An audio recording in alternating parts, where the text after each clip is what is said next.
Assalamualaikum warahmatullahi wabarakatuh. Saya Asrofi dari mahasiswa Sekolah Tinggi Ilmu Tarbiyah Siman.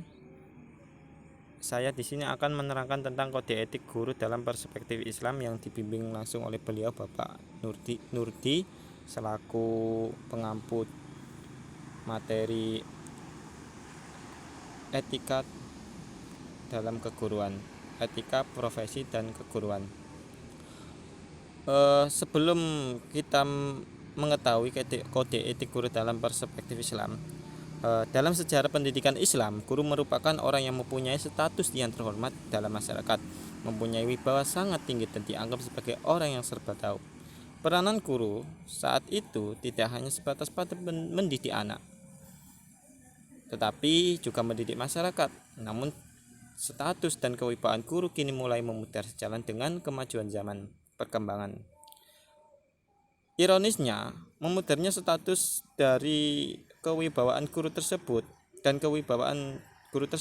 kurang lebihnya banyak ditimbulkan oleh pribadi guru sendiri, seperti buruknya perilaku, etika, kualitas kepribadian, dan juga kurangnya kemampuan guru dalam hal kompetisi yang dimilikinya. Untuk menanggulangi hal itu agar tidak terjadi, diharapkan guru dalam profesi keguruan itu diharapkan agar guru itu bisa menjamin mutu dan kualitas guru dalam melaksanakan profesinya harus terdapat kode etik. Karena apa? Karena kode etik suatu profesi merupakan norma-norma yang harus diindahkan dan dilaksanakan oleh guru dalam melaksanakan tugas profesinya dan dalam hidupnya di masyarakat. Selanjutnya mengenai kode etik. Jadi ada beberapa poin tentang istilah-istilah dalam kode etik. Yang pertama yaitu etika. Etika adalah aturan-aturan yang disepakati bersama oleh ahli-ahli yang mengamalkan kerjanya seperti keguruan, pengobatan, dan lain sebagainya. Poin yang kedua tentang nilai-nilai, yaitu yang menyertai setiap kerjanya itu seperti memberi penghormatan yang sebaik-baiknya kepada pelanggan dan sebagainya. Selanjutnya yaitu pengamalan. Pengamalan semua kerjanya mementingkan amalan, tetapi sebelum sampai kepada amalan, nilai-nilai kerja tersebut harus dihayati terlebih dahulu.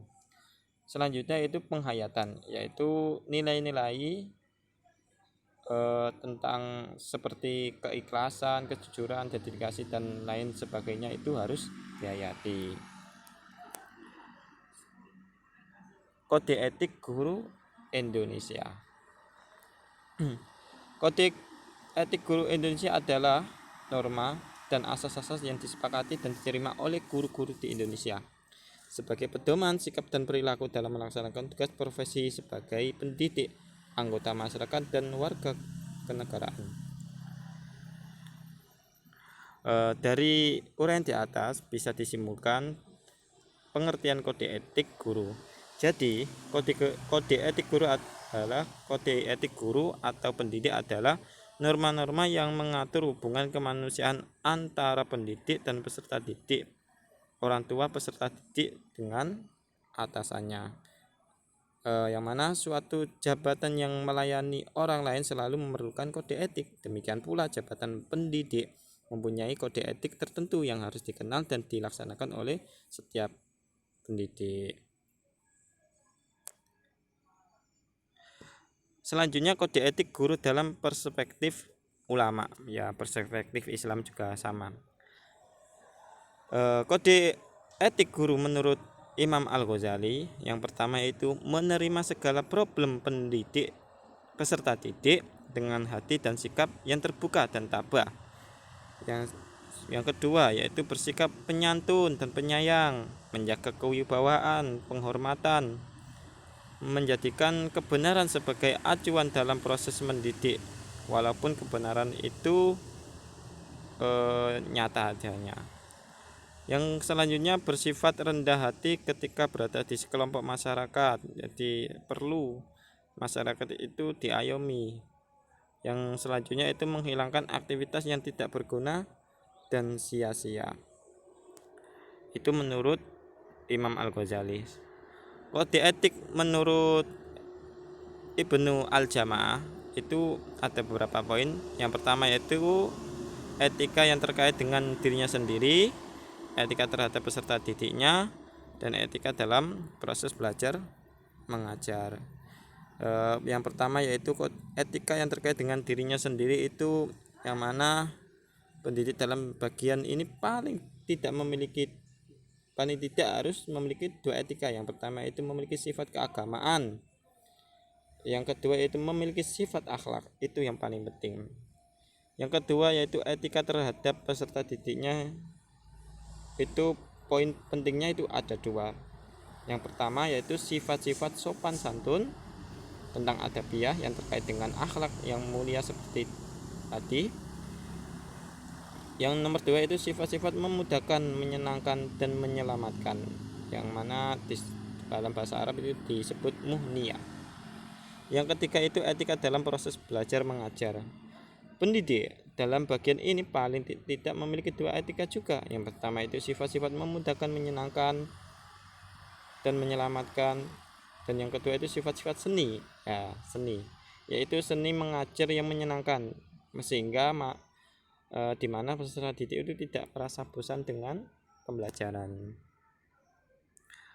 Kesimpulannya, kode etik guru adalah norma-norma yang mengatur hubungan kemanusiaan antar pendidik dan peserta didik, orang tua peserta didik, serta dengan atasannya. Jadi ada interaksi antara peserta didik, pendidik, dan orang tua. Agar apa? Agar kode etik itu memang benar-benar bisa dijalankan sesuai dengan arti etika guru. Yang kedua itu kode etik guru menurut perspektif Islam, diantaranya menurut Imam Al-Ghazali dan Imam Al-Jamaah, bahwasanya guru harus bersungguh-sungguh, harus amanah, harus tanggung jawab, sabar, hati-hati, dan penuh keikhlasan, dan juga harus menyadari mempunyai kewajiban kepada Allah Subhanahu wa taala dan masyarakat serta lingkungannya. Cukup sekian presentasi dari saya. Apabila ada kurang lebihnya, saya mohon maaf. Assalamualaikum warahmatullahi wabarakatuh.